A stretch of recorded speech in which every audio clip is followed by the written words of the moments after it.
Hi, everyone. We're back here at the Best Self Hub, and I'm really excited to be having Bethany Love on today. And we're discussing how to unblock yourself through self-love principles. And because Bethany is a mindset and prosperity coach, she's just the person to talk to us about this topic. And I, in fact, met Bethany through an odd introduction through Craigslist, and then we became good friends. We actually lived together for a little while in Santa Barbara. And Bethany, why don't you just share a little bit about how you got into this line of work? All right. Well, thanks for having me. And I actually got into self-love and exploring all things prosperity and self-love through a really hard time in my life. In my early 20s, I basically had a really big life change where I lost my boyfriend, my house, like everything all at once. And I was living on my friend's couch very temporarily. But in that time, somebody had given me a book called You Can Heal Your Life. And it's by Louise Hay.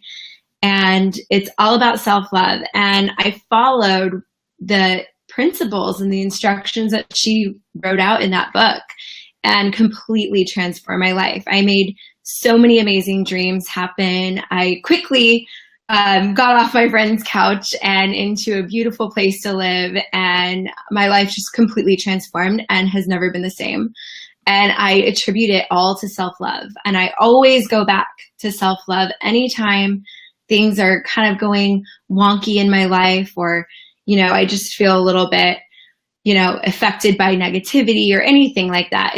I always go back to self-love. I believe everything starts there, and you can completely change your life by loving yourself. And I have to say that you always amaze me, like knowing you on a personal level. Bethany really practices what she's talking about, because the compassion that I found that you've had with yourself and like that I've witnessed just being around you is always like presencing me to like, oh, what's my internal dialogue? Like, how am I talking to myself? Because that's something that I hold myself to like high standards, as most of us do. And then my self-talk can like easily go to like a negative place. And like the way that Bethany, I've found, knowing you personally, how you've cultivated this self-love and this self-acceptance, it's extremely inspiring to me. And I'm excited, that you're here today and going to be sharing some of like what this can look like for people that might be feeling blocked right now, overwhelmed, or just in a transition or a phase in their life where they're feeling like they could use some more inner peace. Yeah, well, thanks. Definitely.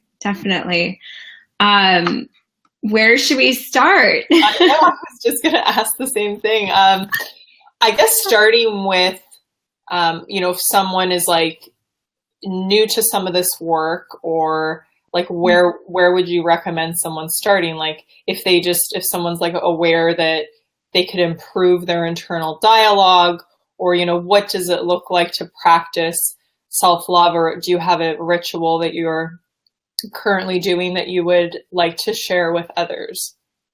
Yeah, well, I'm always currently doing all of these rituals in one form or another. I did write out a few steps that I believe are absolutely imperative to creating a personal power fueled by self-love. And the first step that I have is taking full responsibility without blaming yourself or judging yourself. But just whatever's going on in your life, just know that you're responsible and you have the power. You don't have to look at responsibility as like this heavy burden on you. It's actually quite powerful to have responsibility and to be able to affect your life through consciously making a choice. And so starting there and knowing that you have the power to just change your job, change your friend circle, change anything in your life, the way you eat, the way you think, the way you do anything. And just owning that and taking responsibility is super huge. And it is really self-loving at its core.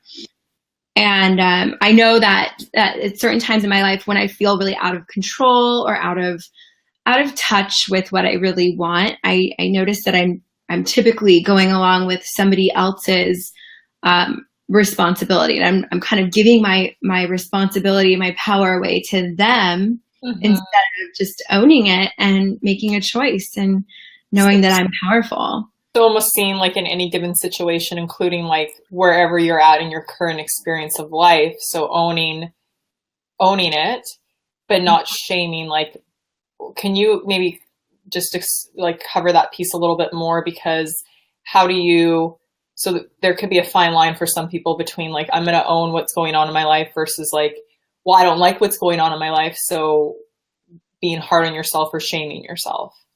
Right. Are you able to like define that a little bit more? Yeah. So it's just a simple little shift in your mindset of like just seeing the situation and not making it mean anything good or bad. It can just be simple and neutral and just that's what it is. And maybe it's from a past choice that you made that you weren't as consciously aware of. Maybe you weren't really owning your power to make choices in that choice, but you have that power now. And so it's like not seeing the situation as good or bad, just it's neutral and you get to make the meaning. And maybe you can find the gift in that situation too, because there's always a gift, even in a seemingly bad situation. There's a gift and it's all good at its core level. Like, everything's good.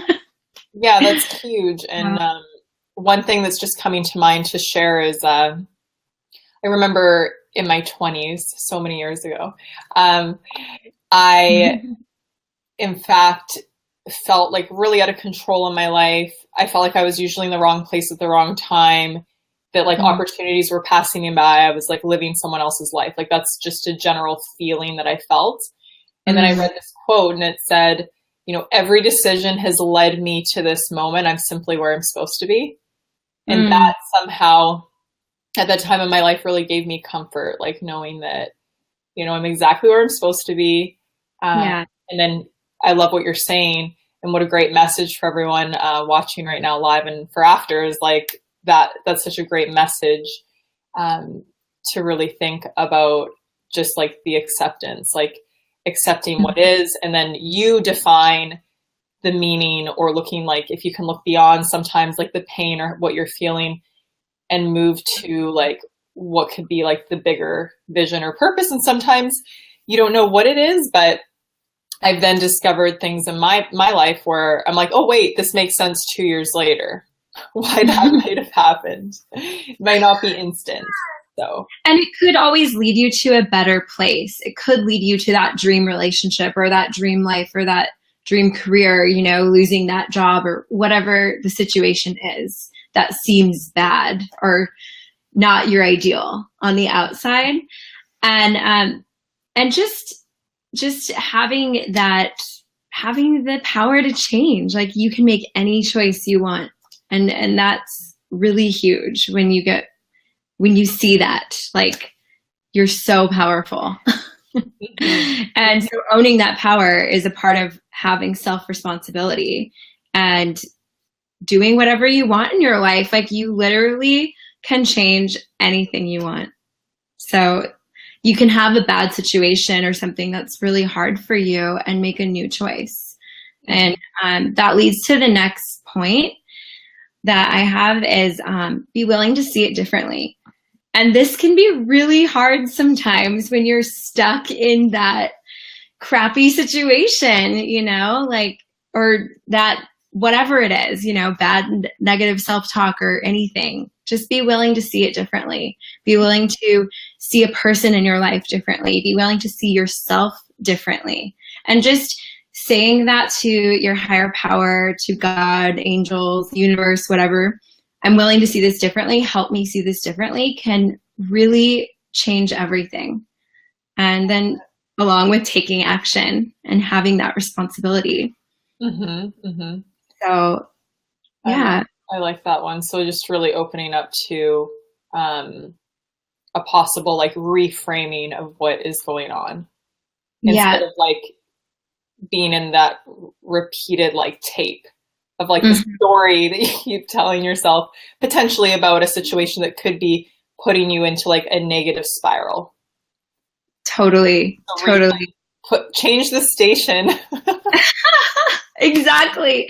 And it's like, it can be such a moment of surrender too, to be willing to see something differently. It's really interesting. It's like you're playing with your mind, you're playing with your higher power, and you're surrendering too, up to a possibility that maybe you didn't even see before, or you didn't see how it's all going to work out for your good. And I believe surrendering is so powerful too. And I definitely did that back when I was on that couch. I had a lot of moments of surrendering and opening up to a new possibility. Mm-hmm. Mm-hmm.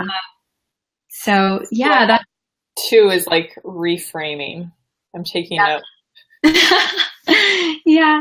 And then obviously you got to let go of that negative self-talk and shaming and guilting yourself. You just have to let it go. It's a choice, and it might come back over and over again, but each time you just say, I'm choosing to let this go and see it differently.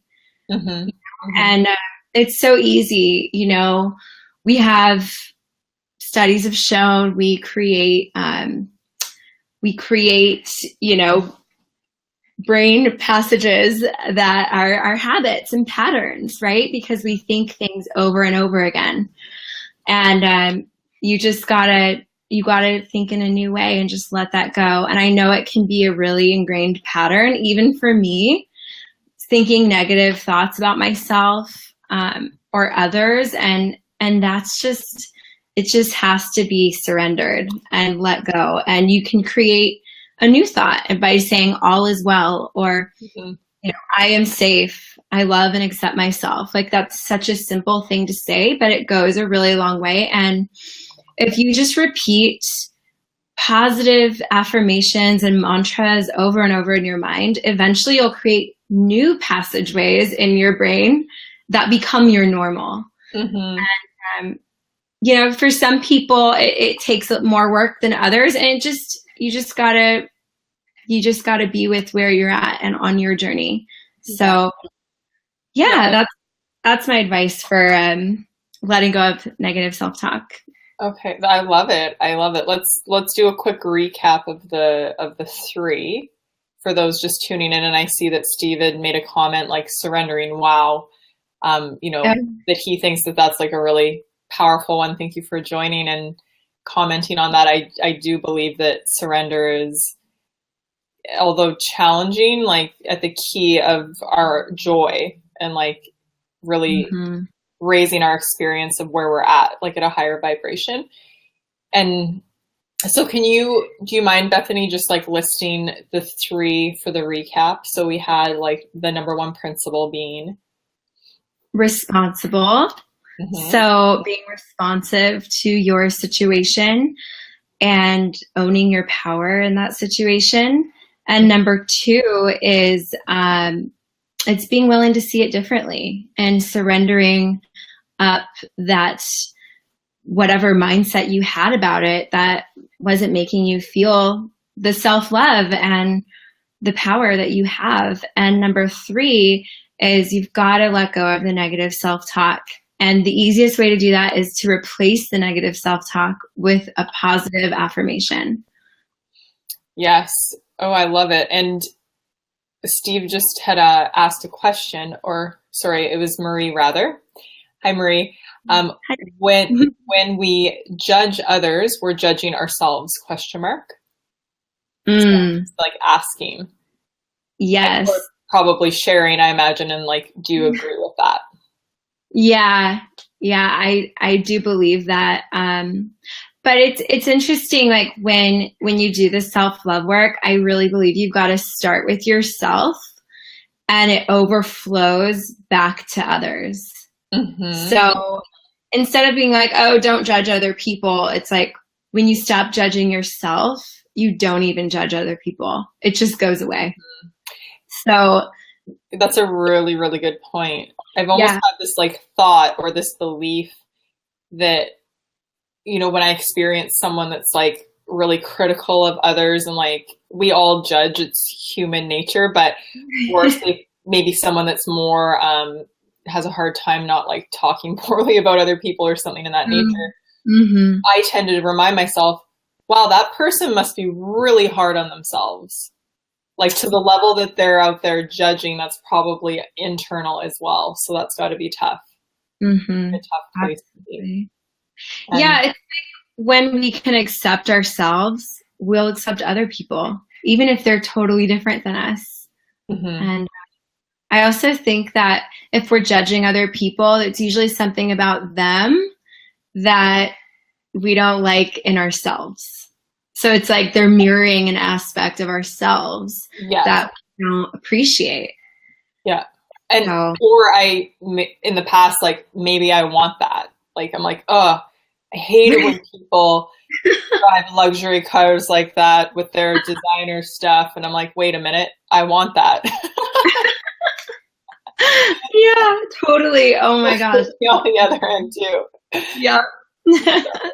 And so Steve was just saying, great point, Bethany, around not or being hard on judging Hmm. oneself. And I'm curious to know, and I'm sure other people here live and like watching after would love to know, what would be like your number one self-love tool or like something that would be considered your favorite? Something that you've done in the past or that you feel like sharing with people to improve their self-love. So this is a simple one actually, and you can do it anywhere in the world. But my favorite tool that I always go back to is like 5 minutes of meditation. Mm-hmm. And in that meditation, I will usually focus on a mantra, like I love and accept myself, or all is well and I am safe, or whatever it is. It can be I am love, or I'm willing to see this differently, but just set a timer for 5 minutes and close your eyes and breathe and let your mind focus on that. And I do that when I'm like worried or in fear at all. Mm, Go back to that. And it kind of takes my mind off of that fear cycle. Because sometimes when we're in that worry or that fear, it's got a lot of momentum. mhm, And the best thing to do is to just chill out and breathe and pop a new idea into your head. mhm. And when you come out of that, you're ready to see things differently, and it's not such a momentous cycle anymore, at Mhm. least for me. But there are many ways. Another one I would say is, well, I believe that we need to treat ourselves the way that we want another person to treat us, whether it's our friends or our partner, or our boss or anything. We need to treat ourselves with that same love and respect and kindness. And so I love to just do things for myself, like get myself flowers or take myself out or do something that I would want somebody else to do for me first. And that's a kind of a self-care act, but it definitely helps with your self-love. It like raises your worthy meter up to be like, I'm worthy of this. Mhm. And I'm going to do it for myself and not wait for somebody else to do it. But that also opens up doors for somebody else to do it because you've now deemed yourself worthy of that. Oh, I love that. Yeah, it's a great reminder, for a lot of women and I'm sure men. I know like clients I've worked with and like being in the coaching world, it's amazing like how often it's really easy to put other people first and then then end up feeling depleted and then potentially being like somewhat resentful, or like that takes away like your positive energy, and you're not able to give if you're not giving to yourself first. And when I started like my self-care journey and like taking better care of myself, I sometimes would actually just like put my hands over my heart and like check in and be like, Julia, what is it you need right now? And often I'd be like, oh, I want to be happy, or, I want to feel good. And whatever that would translate to, I would try my best to like act on it right away and do whatever came up, even if it was something ridiculous that I felt was ridiculous. Yeah, but checking in and just being present to like, oh, what is this emotion? And honoring where you're at, right?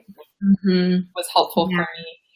And one thing I wanted to mention, and I'm just like wanting to get the title of this book right. I just finished reading this book today, and it was a really amazing read. And I'm telling you, like, because I know Bethany personally, I felt like reading this book helped me better understand your philosophy and your approach to life. So it's called The Astonishing Power of Emotions. And it was by Esther Hicks and Jerry Hicks.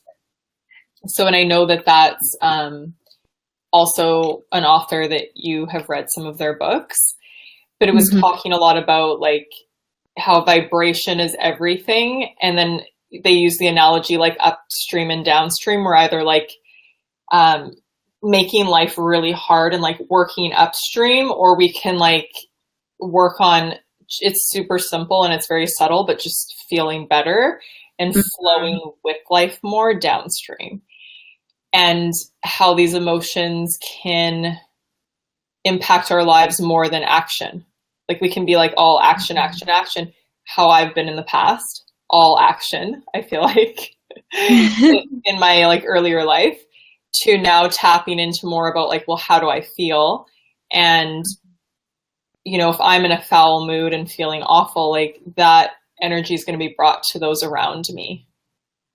And I felt like mentioning that book because it had me think of you today, and like some of the things they were teaching. I'm like, wait, Bethany's told me this.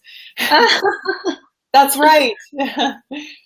And yeah, so great read. Love that book. I have a question here from Steve I'm going to read. What do you think? Oh, okay. What do you think of the connection? He's referring to the book and being positive, like Bethany says. I'm not sure I understand the question. I'll read it one more time. Okay, what do you think? What do you think the connection is to the Astonishing Power of Emotions book? Being positive, like Bethany said. Well, I'm going to try to answer the question, and I'm hoping, Steve, that this will make sense. I think what you're asking is, what do I think the connection is between the book and like Bethany's concept of being like positive? The connection, how I see the book reflecting the teachings of Bethany that you're sharing with us today, would be working on self-acceptance and like feeling better. Like at any given moment, checking in and be like, well, maybe I'm not feeling that great. Like what's the reframe, or how could, like in step 2 or in concept 2 that you shared today, like reframing the situation, like what could you do to feel better? What's the different thought, or what's the different reframe, or what do you want to choose in that moment versus getting stuck? And he's like, yes, that answers my question. I was going to say another thing I actually know from Abraham, and I was just refreshing myself on this morning. It was when you're in a negative cycle in your life and you're being really hard on yourself, or just things aren't really going the way you want them to, and you have all these negative thoughts about it. It can be really hard to just go, oh, everything's going great, and start affirming all the things you want. You can do that. But if you're having a hard time doing that, one thing you can do is just go general about the situation and be like, So, for example, like if you're having a hard time with your health, you can be like, well, my hair is growing out really great, or I don't know, just something very general. Or I breathe today and that feels good. Or you know what I mean? Like just very general about the subject. And that can raise your vibration and bring you to a much better feeling place. Eventually, and get you to the place where you can be like, I am healthy and I am perfect and all is well and I'm whole and complete. Because it's like what you're saying is what I believe you're saying is like be where you're at, because it could be sometimes too much of a leap for someone to go from, okay, like having an illness, having a lot of tragic things going on, and trying to move to an affirmation or something that's like, I am healthy and I love my life. That might feel like it's too much. So choosing to be like, I'm grateful because I woke up today and my body didn't hurt as much. And just choosing to see the positive in what's going on, and working on getting like baby steps to like the stronger statement or the place that you desire to be. Totally. And just, going a little general. So not being so specific about that thing. That was what I was refreshing on this morning. And I think it's so great, such great advice, and can totally change the situation and help you see it differently. Yeah. And I had a bunch more to say, but like to appreciation for yourself and how that can really increase your self-love. And making a list. I recommend a list of 33 things because it can stretch you a little bit. Maybe you can make a list of 10 things you appreciate about yourself very easily. But 33, you're kind of like, you got to think outside the box and think of new things to appreciate about yourself. So I highly recommend, if you want to go deeper in your self-love and try this, try writing 33 things out that you appreciate about yourself. And see how. I can see how that could be a stretch. Would you do that every day, or is that like is a nice tune-up? If you'd like, I would just use it as a tool in your toolbox to pull out if you're feeling kind of crappy one day, or if you're inspired to do it every day, absolutely. But that's one thing.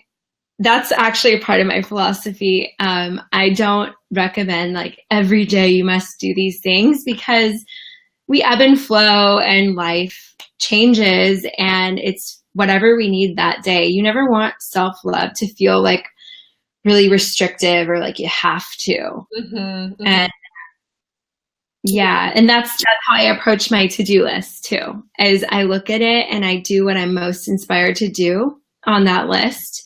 And I see how I can delegate anything else or do it at another time. So I'm not super stressed out.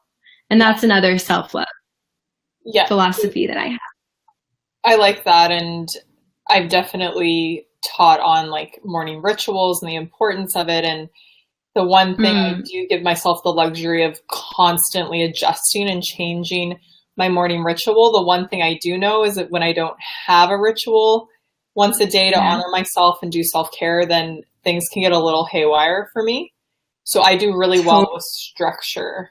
I know that that's like a curse word for you at times. I just know Bethany and I know each other very well. So I'm always like, let's rein it in. Let's bring some structure. But again, it's like whatever's going to work for you. And I love that concept of, checking in. Well, I believe in structure. Yeah, I do. I think that. Yeah. I believe in like a very loose and forgiving structure with yourself, of course. And I'm on time to things. I believe in being on time. Ooh, that was my alarm that just went off. Saying, what are you grateful for? And that's another thing that I do, is I'm always putting alarms and little reminders, asking what I'm grateful for, or just bringing me back to that place of seeing life through the eyes of love. And that is one of the biggest things you can do is to just be love and to get back to that place that we all truly are, which is love. Oh, So that's beautiful. And I want to just say hi to Wendy. Wendy had made a comment, yes, that gratitude has helped her so much, and love to see you on here live, Wendy. Hope you're well. And Bethany, I'd love to have you share with everyone on today's interview a bit more about how they can connect with you and about your 5-day self-love challenge for them, if it calls to them, like to continue with their practice, their self-love practice. Yeah, definitely. Well, I'm so grateful that you guys have had me here, and I'm grateful to share all of the self-love tools and things that I use. And I actually created a 5-day self-love challenge that I have on my website. You can sign up for it there. It's free. And my website's called prosperitygirl.com. And so, all right, phones are ringing. Yeah.